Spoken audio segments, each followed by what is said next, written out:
Hey guys, hello ladies, how are you today? I have been super busy and I'm learning so much at the moment with this amazing event that's coming up at the end of July. So stay tuned, you'll be hearing more. But this is a really fascinating conversation and I'm just going to check to see I am actually live. Say hello if you are there.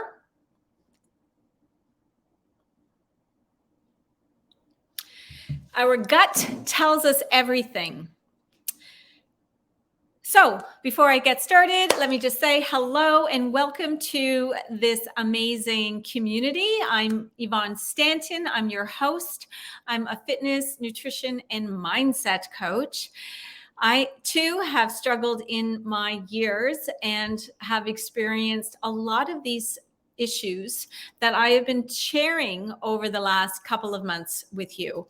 And, my background was more of, coming from that starvation mode and still trying every fad diet out there from, your shakes to not eating to, pills that were alive that were in my day and age we had, limiting beliefs, unworthiness, looking at myself, saying my thighs are too big, my bum is too big. I had 2 sizes in my closet of clothes, couldn't decide.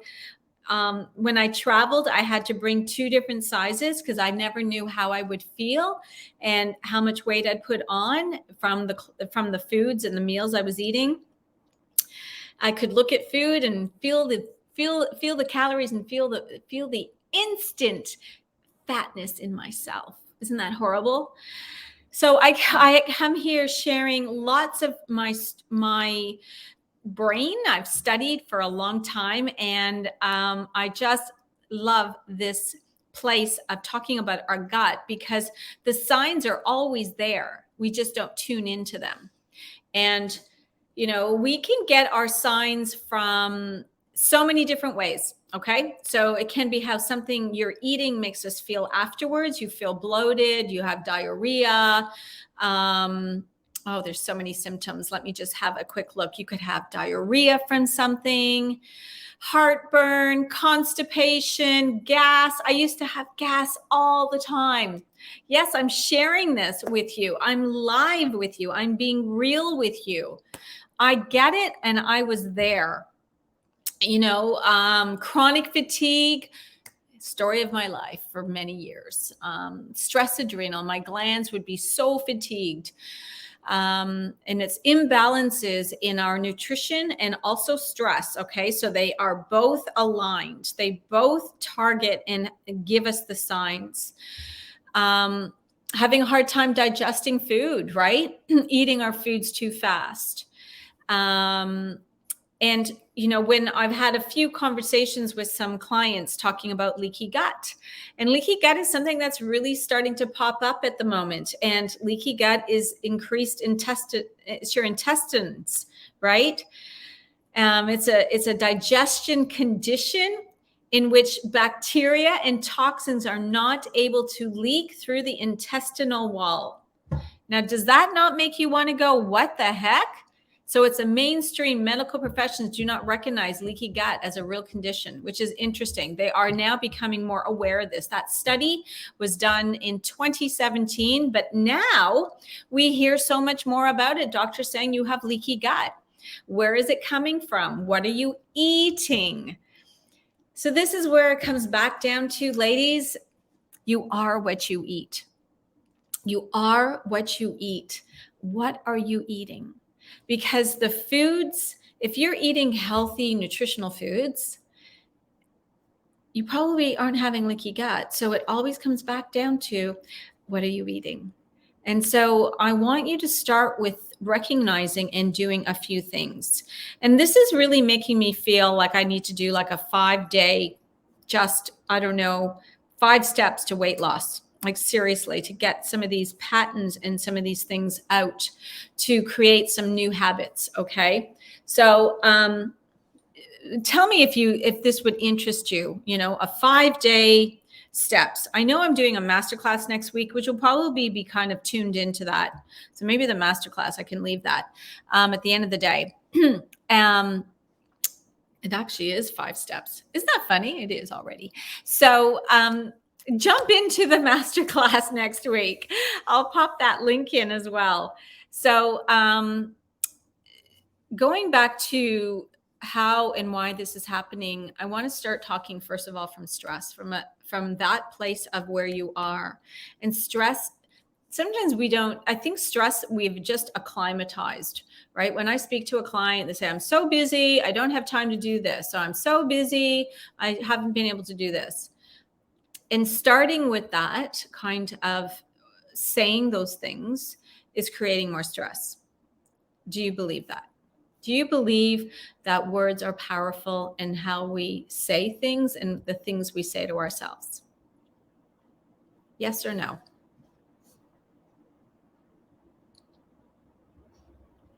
I've changed it to 12 o'clock, and I know 11 o'clock I used to have more people on. So I'm probably going to go back to 11 by the end of the month, just so you know. So yes, do you believe that stress is causing issues and how we talk to ourselves matters? So rather than saying, I'm so busy, we need to start thinking about changing that, because that right from the start will start to think and send your body into a reactive mode of stress. I'm too busy. Because when we plan out our day and we're in control of our day, we're busy, but it's a better way to say, I've got, I have a really productive day today.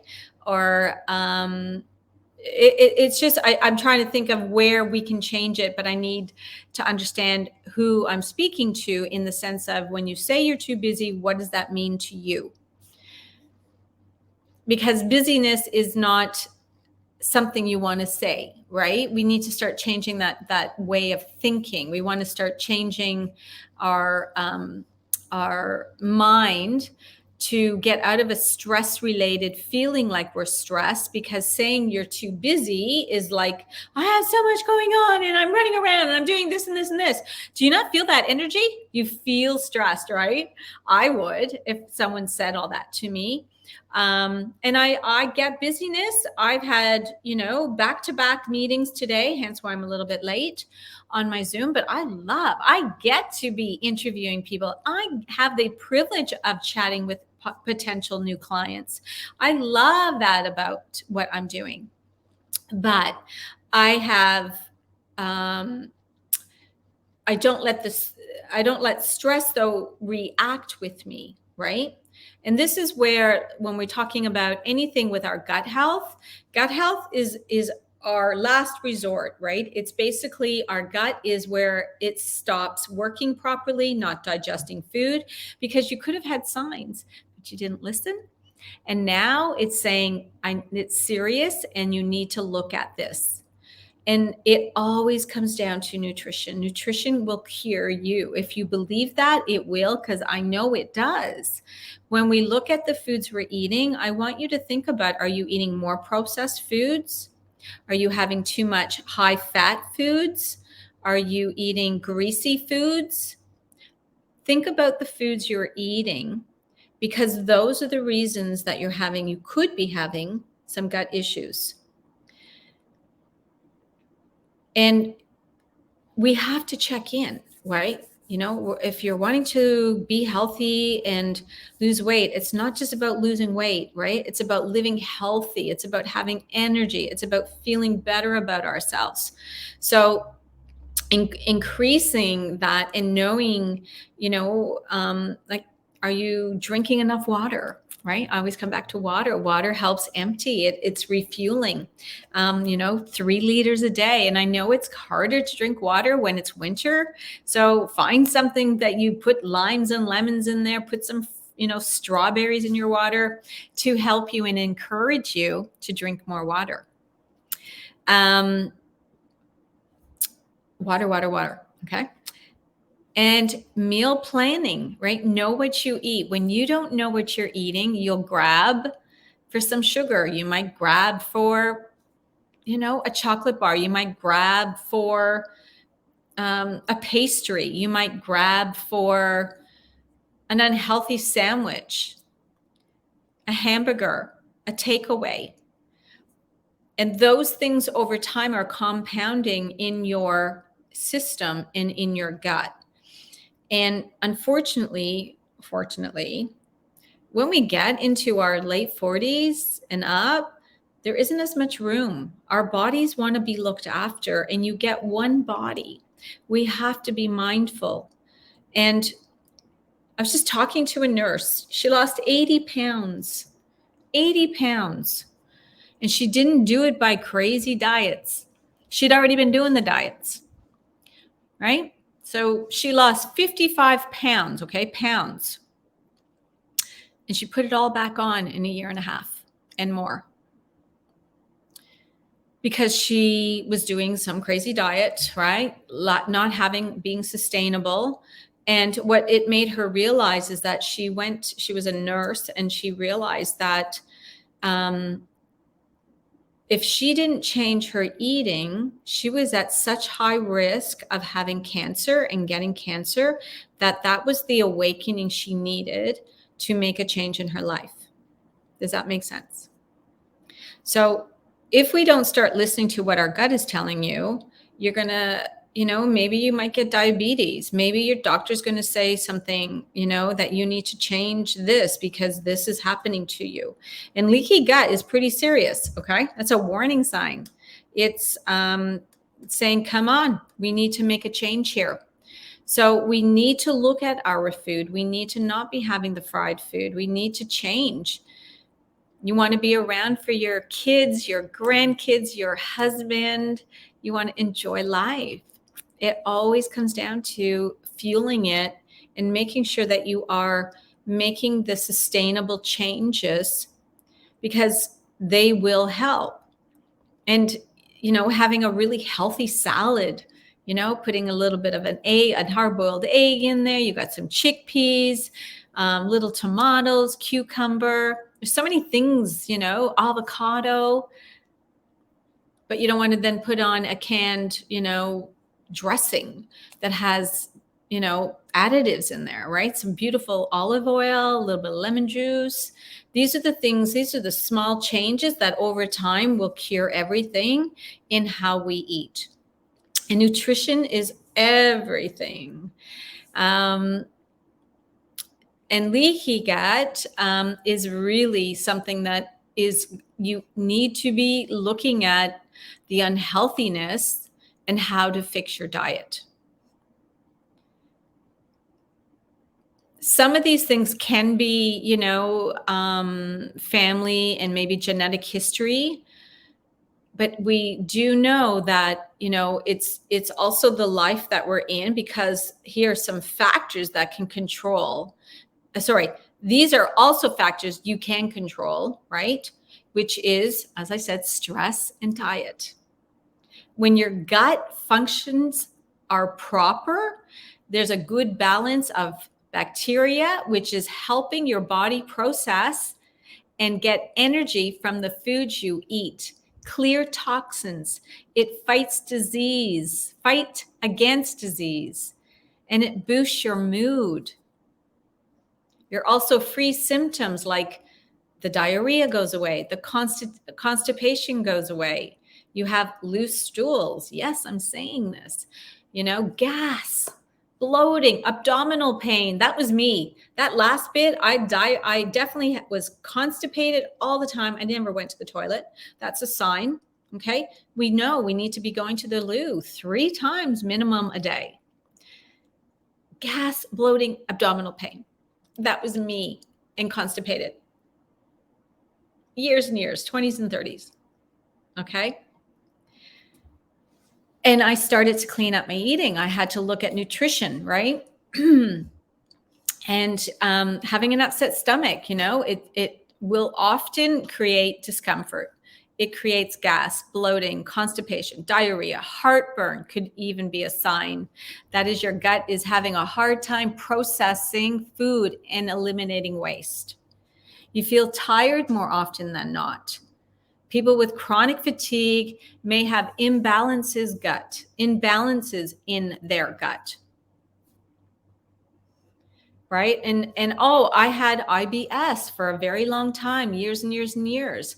And one study found that almost half of people with fatigue also had IBS. Trouble sleeping. An unhealthy gut can cause insomnia or poor sleeping, which leads to fatigue because you're not sleeping. Right? We need sleep. Sleep isn't really important. I say 7-8 hours. And right now with the cold and the darkness, like last night I didn't sleep, I must say. It was freezing. But I'm hearing it from quite a few people. They're sleeping. You just, you're staying in bed. It's hard to get up in the morning because it's so dark and you're obviously in a good sleep. We need sleep. The majority of your body's serotonin, which affects mood and sleep, is produced in the gut. So when there's bacteria or inflammation in the gut, your sleep may be affected as well. Is this stuff resonating? Comment below. Say, yes, I understand. Yes, I'm feeling like that. Want to hear. Just checking if anyone's there.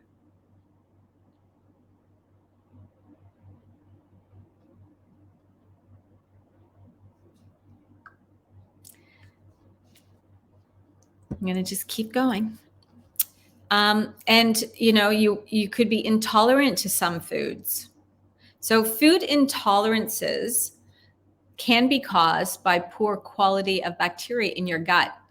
It's a sign, right? So I remember in different periods of my life when I had a lot of stress, as I was young, when I was in my teens, I had a lot of pain in my abdominal, in my stomach. So I was going to the doctors a lot and having all these tests done. And the doctor ended up telling my parents it was in my head. Okay. So we're talking a long time ago. They didn't know anything about gluten-free, lactose-free, any of that stuff. They just said it was all in my head. And what was happening though, for me at that age, is I had bullying happening in my life, right? I had friends bullying me. I had friends one day, no friends the next day. So that stress as a child was so challenging. So it was acting out in my gut, right? And now we know, because there's more awakening to being gluten-free, lactose-free, there's other things, but I know the gluten-free is a really big one, because that is the first way, that's the first step that happens when someone can't have gluten. That's a stress reactive, and that means your body's just not eating and absorbing the food the right way, right? So an intolerant from the not having enough gut bacteria, right? And then it gives you food intolerance if you struggle to digest certain foods, right? Which will cause the bloating, the gas, the diarrhea, the nausea, and the abdominal pain, because your gut is so unhealthy. It's not getting the right bacteria. So you're having an intolerance to it because you're struggling to eat certain foods, and it'll tell you that it's not healthy. So it's not really that you're intolerant to bread and gluten. Your gut is just unhealthy with not the right bacteria to stay healthy to digest the foods. Could be you have an extreme food craving, especially to sugar. Eating too much sugar can cause too much bad bacteria in the gut. Sugar, sugar, sugar. Take it out, right? High amounts of sugar, especially high fructose, which is corn syrup, are like to inflammation in the body and puts you at high risk of other diseases. So eliminating these types of sugars is really thoughtful and important to maybe take action. So maybe one step for you today will be, look at your diet right now, look at it, plan it, and look at some of the high sugar or fructose that you are eating and putting into your gut if you are having any of these issues. All right. And the other thing is you have unintentional weight gain or weight loss. Most times it's weight gain, right? When your gut is imbalanced, your body may struggle to absorb nutrients, store fat, and regulate blood sugar. Weight loss or gain may be caused by bacteria overgrowth or lack of nutrients. High nutrient diet, super important. You have skin irritations. Oh my gosh, this was me too. All of a sudden, I started getting acne. I remember this now. It was so funny. So funny what we forget, right? This was quite some time ago. So I have, obviously, there was stuff happening. That was the stress. So it was causing a lot of my fatigue, chronic fatigue. So you may have skin conditions like acne, eczema,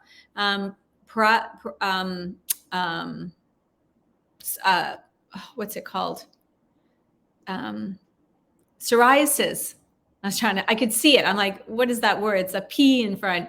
Psoriasis also may be related, right? Again, to gut issues. Migraines. Here's the one that we haven't talked about, a lot of migraines, but there's a huge link between headaches and gut health, especially if you experience nausea or vomiting with migraines. Studies suggest, this is like a studies suggest that people with frequent headaches are more likely to have a gastrial disorder. See what I'm saying? Everything's coming back into our gut. So I want you to, when you're at home tonight, I want you to lie down in bed and I want you to feel your gut. Does it feel soft? Does it hurt? I remember having to lie in bed and massage my stomach. I was in so much pain. There was so much gas in there. It was awful. And you could have autoimmune problems from any of these kind of gut issues. So, some bad gut bacteria may trigger autoimmune conditions, possibly thyroid issues, rheumatoid arthritis, multiple sclerosis, and of course, type 1 diabetes, which we all know about. So the other ones haven't been talked about too much, about thyroid, but I know that from studying nutrition is everything. When we have a really healthy diet and eating really healthy and more grains, nutrient rich foods, add more vegetables,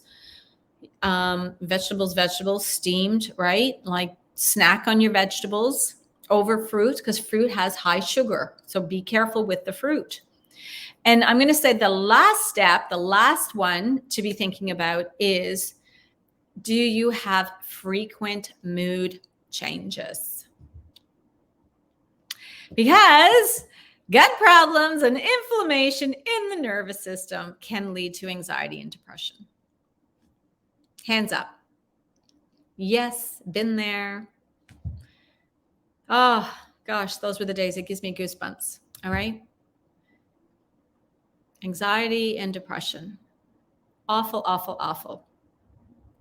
So I guess today this is a really hot topic that I should be really getting more into. I would be recommending, if these are anything that you feel that you have severely having issues with and want to have need help and you're ready, just book a call. I've got the link in here, so make sure you jump on and book a time. Let's have a chat and let's figure this stuff out.